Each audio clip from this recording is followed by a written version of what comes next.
ওকে, আমি যা যা দেখছিলাম আপনাদের ব্যাকগ্রাউন্ড ওভারলে পর্যন্ত ছিলাম। এখন আসেন বর্ডার। বর্ডার বলতে গেলে আমি কিন্তু সেকশনের ভিতরে কাজ করব, আমি সেকশনের বাইরে ডিফল্ট যে কাজটা করব এটা অলওয়েজ সেম থাকবে। এর ভিতরে যতগুলো সেকশন এড করবেন না কেন, কিন্তু চারদিকে যে বর্ডারটা দিবেন অথবা ডিফল্ট যে কাজগুলো করবেন এটা সেম থাকবে। এটা হচ্ছে আমাদের ডিফল্ট কাজগুলো করতেছি আমরা, ঠিক আছে? তো এই সেকশনের ডিফল্ট কাজ করার জন্য আমি যদি এই স্টাইলের ভিতরে বর্ডারে আসি, বর্ডারে ক্লিক করার পরে তারপর আমি কয়েকটা অপশন এখানে পাবো, একটা হচ্ছে নরমাল, একটা হোভার। নরমালের ভিতরে আমরা কি পাবো? Border type. আমার বর্ডারে কি আসবে? নান আসবে, মানে কোনো বর্ডার আসবে না, নাকি সলিড কালার আসবে। সলিড কালার হচ্ছে একটা কালার দ্বারা কম্বিনেশন করা, আর ডাবল মানে আপনাদের ডাবল কালার দ্বারা ডাবল লাইন আসবে আর কি, ডাবল লাইন। আর ডটেড মানে হচ্ছে ডটের আকারে হচ্ছে আপনার কি আসবে? বর্ডারটা আসবে। ড্যাশেস মানে ড্যাশ আকারে আসবে। আর গ্রুপ মানে গ্রুপ আকারে আমার কি হবে? বর্ডারটা আসবে। তো আমি একটা সলিড কালার দিয়ে দিই, সলিড দিয়ে দিই। সলিড দেওয়ার পরে এখানে লেখা আছে বর্ডারের হোয়াইট। আপনি যে চারদিকে বর্ডারটা, এই যে বর্ডারটা দেখা যাচ্ছে, চারদিকে যে বর্ডারটা দিবেন, বর্ডারের হোয়াইট কত দিবেন? আমি 5 দিয়ে দিই আপনাদের দেখার সুবিধার্থে। দেখেন এখন কিন্তু স্পষ্ট দেখা যায় বর্ডারটা। দেন 5 দিয়ে দিলাম। 5 দেওয়ার পরে আপনি যদি আরেকটা কাজ করেন, আপনি চাচ্ছেন এই বর্ডারটা 5 তুলে দিবেন, তুলে দিলে দেখেন সব দিক দিয়ে উঠে গেছে। আপনি যদি চাচ্ছেন বর্ডারটা শুধু নিচে দিবেন আর চারদিকে ফাঁকা রাখবেন, তখন এই যে আমাদের লিঙ্ক ক্যাপটা আছে, ওই লিঙ্ক ক্যাপটা তুলে দিবেন। তুলে দেওয়ার পরে শুধু বর্ডারটা কি করবেন? এখানে টপ আছে, রাইট আছে, বটম আছে, লেফট আছে। আমি বটমই দিব, বর্ডারটা 10 দিয়ে দিব। বটমে হয়ে গেছে, বর্ডার হয়ে গেছে। আবার যদি চাই টপে দিব 5, টপে 5 হয়ে গেছে। আবার যদি লেফটে চাই হচ্ছে 2 দিব, 2 হয়ে গেছে। এবং রাইটে 2 দিব, আমার 2 হয়ে গেছে।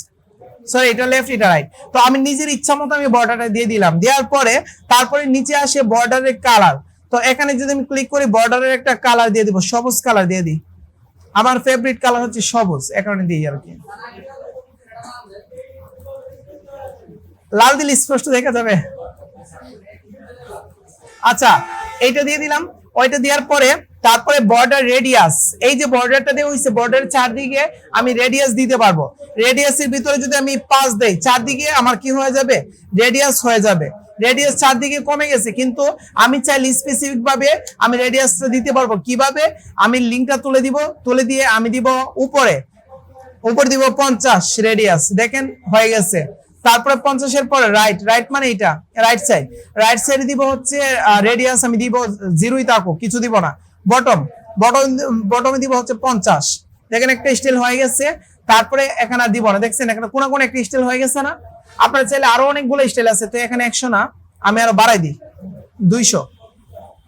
এখানে দিয়ে দিই 200। দেখেন এখন কিন্তু একটা স্টাইল হয়ে গেছে না? একটা স্টাইল হয়ে গেছে। এরকম ভাবে বর্ডারের রেডিয়াস দিয়ে হচ্ছে আপনাদের সেকশনটাকে অনেক গর্জিয়াস কাজ করতে পারবেন, ঠিক আছে? এটা হচ্ছে আমাদের বর্ডার। এবং আরেকটা জিনিস দেখেন, এখন একটা জিনিস আছে বক্স শ্যাডো। আপনার যে সেকশনটা নেওয়া হয়েছে, ওই সেকশনের একটা শ্যাডো দিতে পারবেন। নিচে একটা শ্যাডো আকারে, যেমন একটা ছায়া।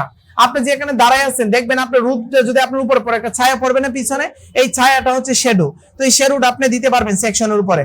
আমি শ্যাডোতে ক্লিক করলে এখন আমার দেওয়া আছে হরিজন্টাল শ্যাডো দিব নাকি ভার্টিক্যাল শ্যাডো দিব? হরিজন্টাল উপর থেকে নিচে, আর না বাম থেকে ডানে হরিজন্টাল, আর ভার্টিক্যাল হচ্ছে উপর থেকে নিচে শ্যাডো। আর ব্লার, আমি আমার শ্যাডোটা ব্লার কতটুকু দিব, স্পিড কতটুকু দিব, পজিশনটা কেমন থাকবে। আমি একটা কাজ করে একটা কালার নিয়ে আসি, তখন আমি দেখাই। আমি ধরেন কালো কালারের একটা কি করব, একটা কালার নিয়ে আসলাম। দেখেন কালো কালার একটা কি হয়ে গেছে, ছায়া কিন্তু এখানে পড়ে গেছে। আপনারা ভালোভাবে ফোকাস করে দেখেন। না দেখানোর ক্ষেত্রে লাল কালার দিব, লাল কালার ভালো বুঝা হয়। আচ্ছা, লাল কালার দেওয়ার পরে এখন দেখেন একটা শ্যাডো হয়ে গেছে না? চারদিকে একটা শ্যাডো যে হয়ে গেছে, চারদিকে না। এখন যদি হরিজন্টালটা আপনি বাড়ান, কি হবে? হরিজন্টাল আকারে কি হবে? শ্যাডোটা আমার কি হবে? বেড়ে যাবে। দেখছেন হরিজন্টাল হচ্ছে ডান পাশে, এইদিকে বেড়ে যাবে। আবার যদি এটাকে মাইনাসে দেন, উপর দিকে বেড়ে যাবে। আবার এটাকে যদি 0 করে দেন, তখন হচ্ছে শ্যাডোটা আগের মতো থাকবে। আর ভার্টিক্যালে যদি আপনি বাড়াইতে চান, তখন কি করবেন? এখানে ক্লিক করবেন। দেখছেন ভার্টিক্যালে নিচের দিকে বেড়ে যাবে। নিচের দিকে কতটুকু বাড়াবেন, অথবা উপর দিকে বাড়াবেন কিনা। উপর দিকে বাড়াইলে ধরেন উপর দিকে দেখেন এখন কিন্তু বেড়ে গেছে সেকশনের উপরে। আমি নিচের দিকে চাই বাড়াইতাম, তখন হচ্ছে আমি নিচের দিকে বাড়াইতে পারবো। আমি নিচের দিকে বাড়াই। এতটুকু বাড়ানোর পর এখন বলছে ব্লার। আমি আমার শ্যাডোটাকে কতটুকু ব্লার করব, দেখছেন আমি একদম ব্লার করে দিলাম। এখন দেখেন দেখতে এরকম লাগতে আছে, ঠিক আছে? এরকম কিছু স্টাইল আছে যেগুলো হচ্ছে আপনারা দেখে বলেন স্যার আমরা কিভাবে করব। এই সেকশন এরকম অনেকগুলো আছে। এই সেকশন কিন্তু এত সহজ না, এরকম ভাবে ব্লার করে দিতে হয়, ঠিক আছে? এরকম ভাবে আমরা ব্লার করতে পারবো। তারপর ব্লার করার পরে তারপর স্পিড আছে, স্পিডটা যদি আমি চেঞ্জ করি তখন কি হবে দেখেন, স্পিডটা চেঞ্জ করলে দেখেন আমার কি হয়ে গেছে, 0 হয়ে গেছে। স্পিডটা বাড়াইলে দেন হচ্ছে আমার স্পিডটা বেড়ে যাচ্ছে। এটা মানে হচ্ছে আমার ব্লাডটা কতটুকু সীমানা নিয়ে হবে এই জিনিসটা আমি কি করতে পারবো, সেট আপ করতে পারবো। এরপরে পজিশন, ব্লাডের পজিশন এখানে ক্লিক করে ইনসাইড দিলে আমার ভিতর দিকে কি হবে, ভিতরের মধ্যে এই কালারটা সেট হয়ে যাবে। বুঝছি সবাই, ভিতরের মধ্যে এই কালারটা সেট হয়ে যাবে। আবার ইনসাইড আউটলাইন যদি দেয়, আউটলাইন তখন বাইরে হচ্ছে আমার শ্যাডোটা সেট হয়ে যাবে, এখন ভিতরে নাই। এটা হচ্ছে আমাদের পজিশন, এটা হচ্ছে ব্লারের পজিশন। তো এই জিনিসটা আমরা করে নিব, এতটুকু আমরা করে নিতে পারবো। এটা হচ্ছে আমাদের শ্যাডো। আবার যদি শ্যাডোটা উঠাই দিতে চাই, এই যে আমাদের পজিশনটা আছে ব্যাক টু ডিফল্ট, এখানে যদি আমি ক্লিক করি তখন আমার কি হয়ে যাবে,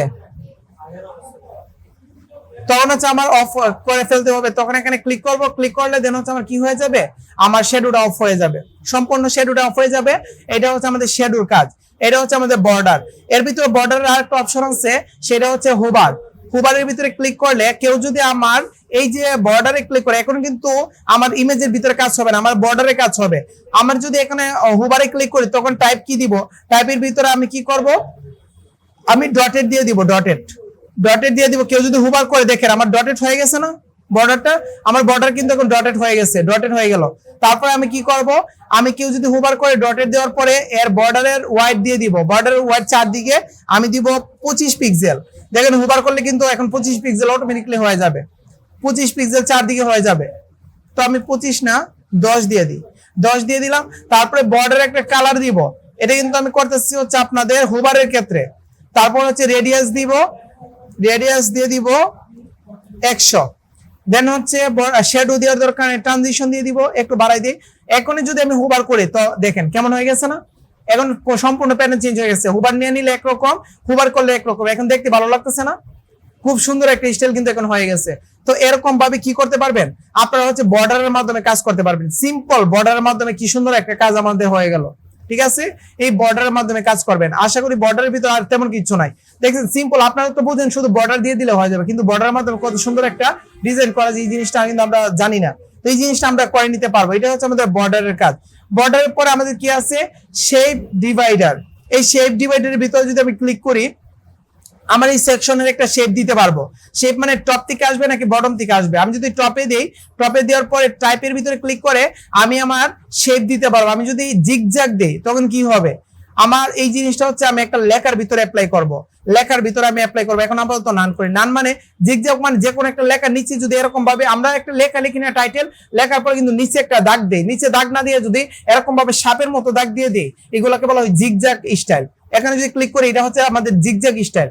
এরকম ভাবে এখানে অনেকগুলো স্টাইল আছে, যেগুলো স্টাইল আপনি লেখার উপরে অ্যাপ্লাই করতে পারবেন। তো এই অ্যাপ্লাই জিনিসটা হচ্ছে আমি পরে দেখাবো। এটা হচ্ছে আমাদের শেপ ডিভাইডার। শেপের মাধ্যমে আমরা ডিভাইড করতে পারবো, মানে একটার সাথে আরেকটা সেকশনে ডিভাইড করতে গেলে আমাদের এরকম জিগজ্যাগ দিতে পারি, সলিড লাইন দিতে পারি, যে কোনো একটা স্টাইল আমরা দিয়ে আমরা সেকশন গুলাকে মাঝখানে ভাগ করতে পারি। এটা হচ্ছে আমাদের এই সেকশনটা শেপ ডিভাইডার। তো আশা করি এটা হচ্ছে টপ থেকে, এটা যদি বটন দেন নিচ থেকে শেপ ডিভাইডারটা করতে পারবেন। এটা হচ্ছে শেপ ডিভাইডার।